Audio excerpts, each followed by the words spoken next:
The controversial land swap is no longer on the table in St. Johns County. The applicant has withdrawn the application for 600 acres of land in the Guana River area. But it was a wake-up call about how protected conservation land is in Florida. Our Jessica Clark is joining us live tonight near the Guana River with more. Jessica. Good evening. State Representative Kim Kendall had originally planned for a press conference today to fight the land swap, and then with the basic cancellation of the application for the land swap coming out late yesterday, she continued to have a press conference this morning. It turned into basically a mini celebration as well as a declaration to tighten the laws around land conservation. First off, I just want to say we did it! There was a sense of victory at a press conference Tuesday near the Guana River.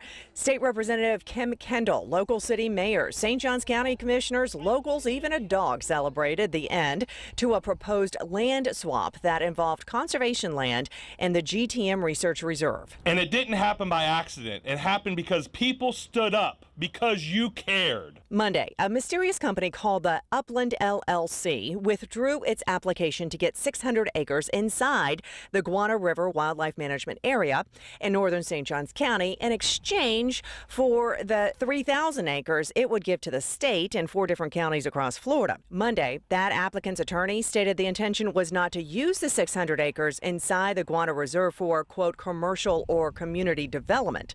But many people believe the applicant may have had other kinds of development in mind. But this experience is also a wake-up call. It's showing us that our public lands, even those like Guana, can be threatened. So Representative Kendall's next steps include pushing the state to buy the 104 acres the applicant owns next to the Guana River Wildlife Management Area to seal up the undisturbed land by the Guana River.